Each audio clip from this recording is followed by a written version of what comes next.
Welcome to Mo's Market Pulse. I'm your host, Sara Mokaram, founder of Mo Digital Solutions, where we help businesses scale and thrive.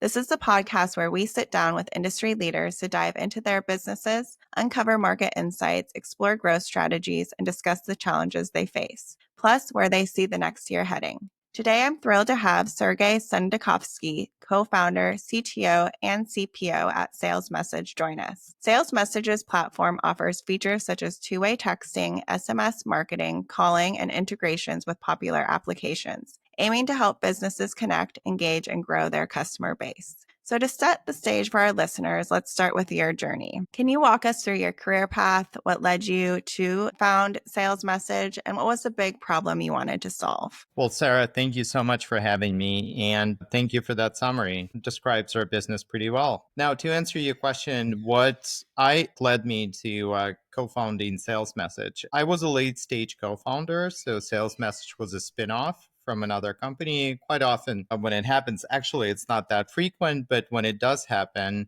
when the companies start out solving one particular problem and then it just becomes too narrow, the companies spin off and do broader ventures, and which was exactly the case with SalesMsg. And my co-founder Chris founded an original company that served as a mothership, so to speak, and SalesMsg spun off from that. What led to founding of SalesMsg is just an understanding that SMS is just a better way of communicating for businesses. And it originally started out, as I said, fairly narrowly with just marketing communication.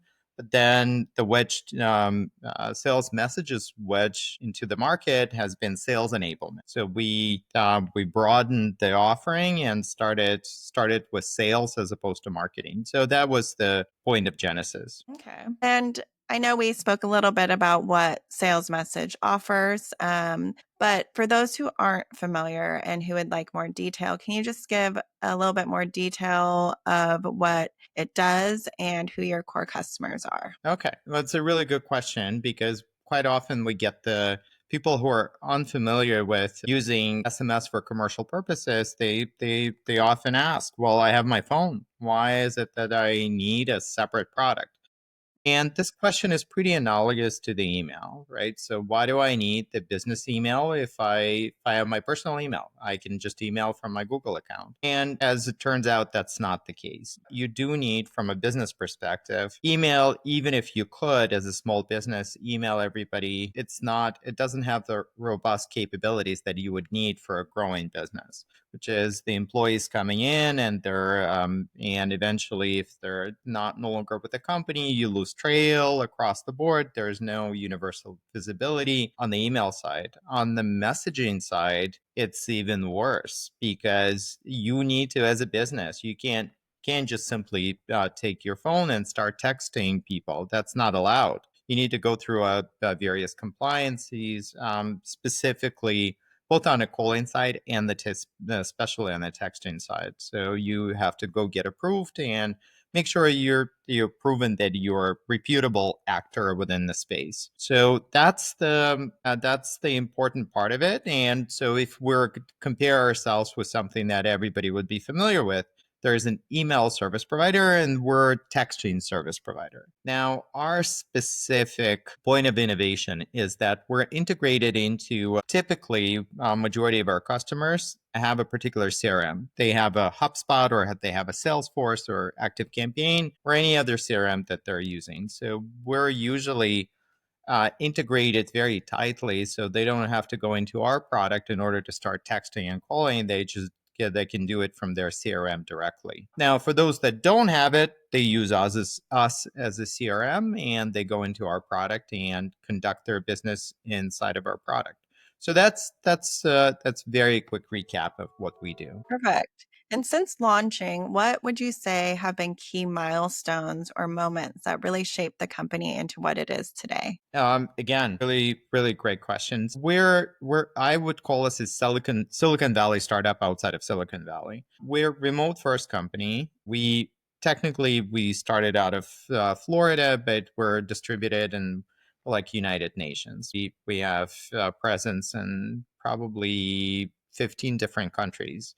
So we're quite distributed. Now, the key milestones was just realization that you can actually broaden up your talent pool from many different places and do it fairly economically. So that's one. Other milestones were pretty much similar to what you would find in Silicon Valley, right? So early stage development, minimal viable product, minimal testable product, product market fit, and then a typical hockey stick growth. And again, if we're another distinction with us, why am I saying we're a Silicon Valley company outside of Silicon Valley, is because we're self-funded. Both my co-founder and I, we felt that bootstrapping a company is probably going to be a better way than going through VCs. And we've done that. So we've been profitable since day one. I think we probably had an unprofitable first half of the first day. But then since then, we've been profitable. And maintaining profitability is really a key for us. Not sacrificing growth, but really maybe sacrificing unprofitable growth. So that's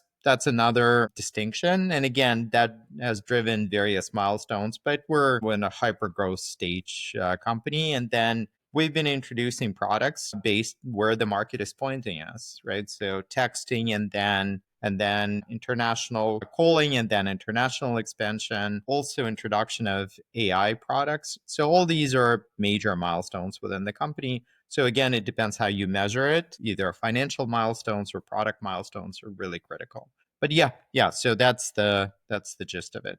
So messaging, has exploded really as a key business communication channel. So I'd like to talk about how the industry is evolving. What major trends are you seeing in business messaging and communication right now? And how are customer expectations changing? Okay. So again, that's it's a good question because it's emblematic what actually happened with the industry. So it used to be, it's not by accident that I brought up email, is because it used to be that any business could within 30 seconds get a number and start texting, just the same way as you can get an email, sign up for Google Suite and start emailing. But the entire industry, texting industry, has gone through a tectonic shift because it's no longer the case. When you come in, you need to prove that you're a reputable business and you're getting valid. You're getting people, the customers that you're or prospects that you're going to be texting, and they're opting in into that form of communication. So it's much more heavily policed. So to speak, or curated than it is on the sales side. On the email side. So the shift that the industry has gone through has been that requirement where a third party needs to approve you as a business. And that could take weeks and months. Now, if that's truly the case, then this, as a company, as a SaaS company, everybody knows getting to that aha moment with a customer is really critical. So if it takes days or weeks in order to get approved, then you might see increased churn, which we do. So that's a big shift that has occurred. We weathered that pretty well because some of the things we saw coming, and we were well prepped in order to get that done. So that's just an industry altogether. Now, in terms of the trends that we're seeing, there's obviously AI trends, and there's also shifts that we're seeing and some ferment around SMS going to RCS. So it's another form of communication, a richer form of communication where you can actually, as a brand, you can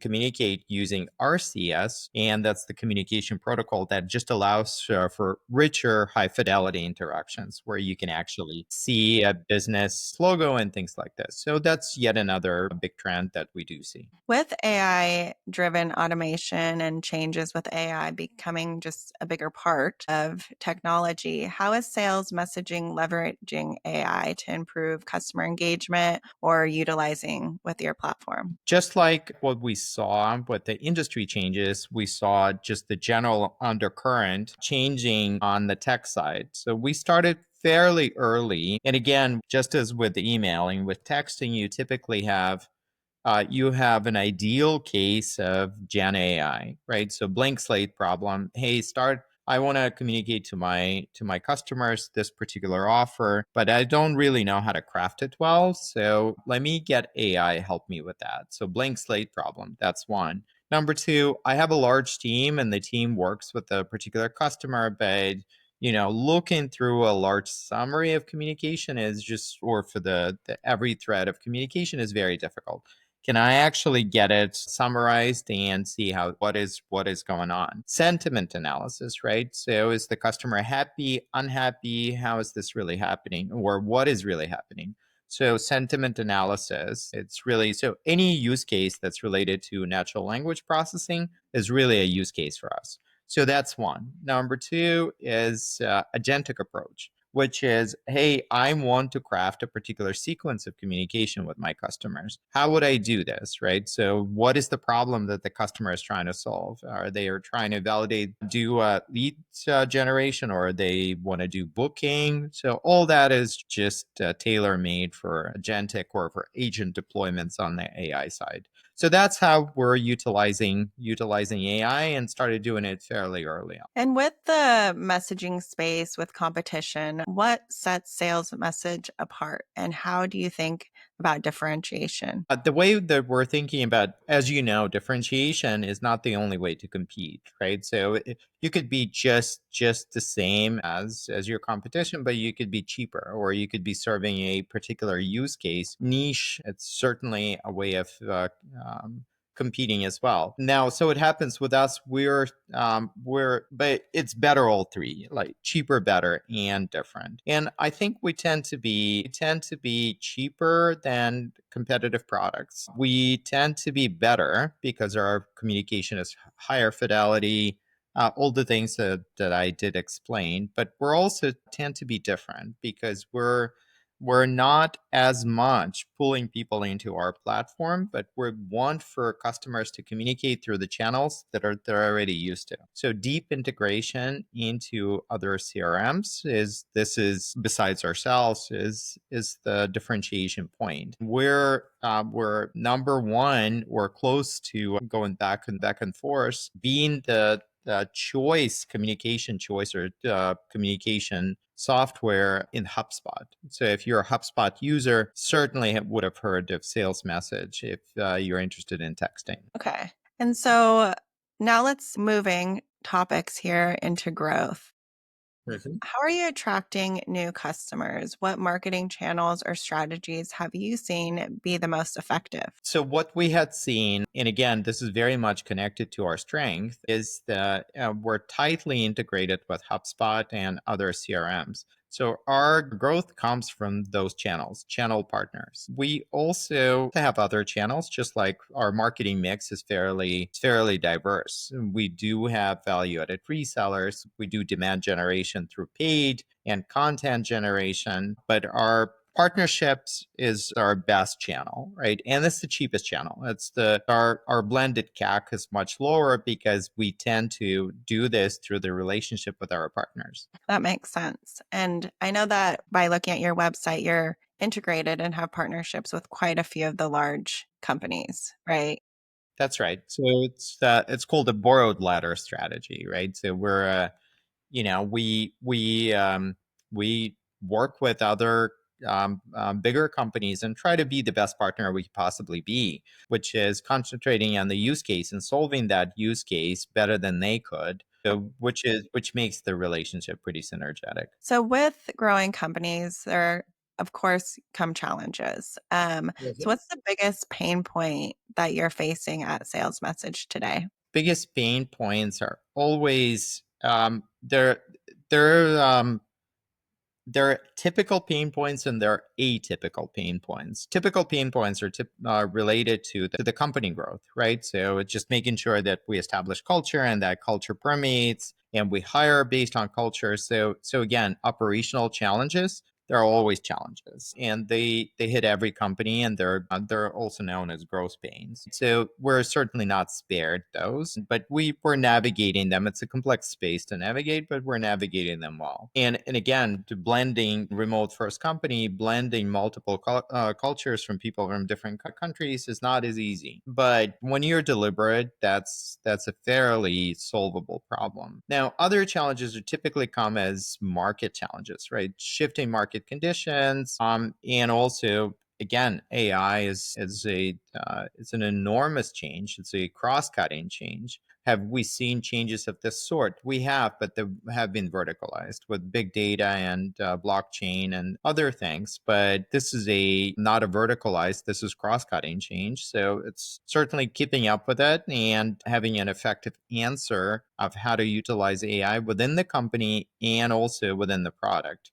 It's not a challenge, but well, it's an opportunity, right? So may you live in interesting times, and these are certainly interesting times. Also, what is also additional challenges are related to industry. As I mentioned, when the industry does shift and it has wholesale shifts, it requires for us to shift as well. So again, survival of the fittest. When there's a lot of changes that are happening both within the industry, within the product, and within the company. If they're happening really quickly, then they certainly do present challenges, right? Because you need to shift your entire business. That's largely what we see. Is there anything super unique to us as a company? I wouldn't say that there is anything specific, but we have typical challenges and atypical challenges related to a vertical. So, as a founder, what's one mistake or tough lesson that really changed how you approach business? What is the mistake for me personally, not with sales message but with other companies, have been taking too much investment too early and losing control of the company. So I think that's the biggest mistake that tends to be. So majority of the founders are concerned about not having enough money, but having too much money is actually just as much of a problem, because you end up, when you don't have enough money and when you have too much money and you don't have enough experience, you end up doing a lot of the things that you would be spared if you didn't have enough experience and not enough money, because you just simply don't have enough to spend on the things you shouldn't. Going too far and wide from a customer targeting perspective. So having a very unclear ICP, launching into verticals you shouldn't, serving the smallest of the small and largest of the large of the customers, diversifying, merging with other companies, buying other companies. All those would be spared if you didn't have enough money. But when you do, and those are the mistakes that you would make, and also losing control of the company, right? So if you're a founder-led company, then there's certain things nobody's going to say that you need to grow because you must, right? And you're going to grow unprofitably. And if you don't have control of that, then you might be doing something. You might be overhiring and then having hiring freezes and firing a lot of staff. Right. So we were very much spared of that because we only spent what we can and nobody can tell us to spend more. So, looking ahead and what's next for Sales Message, what are your biggest priorities and goals over the next 12 months? Well, certainly deepening, we want to go broader internationally, certainly deepening AI offering across the entire product. So we want 50% of our messages to be AI generated, which we're well on our way to actually getting that done. And we're also broadening product offerings. So we initially started with texting. We are doing calling now, doing other things in marketing and support verticals are going to be important. We call it a platform game. From a platform game perspective, you need to close as many if it's a platform bingo, then you need to all the functionalities that they're offered within the platform need to be closed off, and major offerings need to be on par with products in those verticals. So if there's a marketing vertical play and you want to sell the product initially as a marketing first SMS, we can, or the support first SMS, we can as well. So the platform approach, multi-product approach, as opposed to a single platform and the single offering combined with everything. So that's our journey into 2025 and beyond. And I know you mentioned expanding. Where else are you trying to expand in this next year? We're trying to expand internationally. So we're trying to initially English speaking countries and then Latin America and potentially MENA. And also again, also having strong product offerings within marketing and support vertical. And what would you say are core metrics that you and your team focus on to measure growth and success? We have lots of different metrics, but we have a couple of North Star metrics. Our North Star metrics is obviously engagement. We're an engagement platform. So as many engagements as people have on a platform, the better it is. So the engagement count. Obviously the number of messages that we're sending out and we're getting in. So that's a core metric. Messages generated by AI, right? So that's an important metric. So we're tracking that as well. So those are the core ones. Then there's obviously all the business metrics that we're tracking internally, which is net revenue retention churn, revenue churn, and so on, that all SaaS companies do. But as a company, a couple of our North Star metrics is basically success of our customers on the platform. The more engagement it is on the platform, the more successful we are. So, just a couple of final questions before we wrap up. For other entrepreneurs looking to build and scale a SaaS company, what's some advice that you would give them? Saying no to a lot of different things and just focusing on one particular thing that you want to succeed. That is important. So we follow build up and breakthrough principle. Without a build up, there is no breakthrough. If you're going to spread yourself thin, then you're basically not going to have a success in one particular area. You're going to have moderate success or failure in many different areas. So that's an advice number one. Advice number two, near danger strategy. It doesn't make sense to worry about the things that are going to kill the company a year from now. Worry about the things that are going to kill the company today and tomorrow. And then rest of the things will take care of themselves. Great advice. And for those who want to learn more about Sales Message or connect with you, where's the best place for them to find you? The best place for me is LinkedIn, and then you can find me on LinkedIn or you can email me, sergey@salesmessage.com. And if you want to learn more about Sales Message, go to salesmessage.com. Perfect. Well, thank you so much for joining us. And thank you, everyone, for tuning in to Mo's Market Pulse. If you enjoyed this episode, be sure to subscribe, leave us a comment, and join us again to hear more insights from leaders coming up on future episodes. Thank you so much, Sergey, for joining us today. Sarah, thank you so much for having me.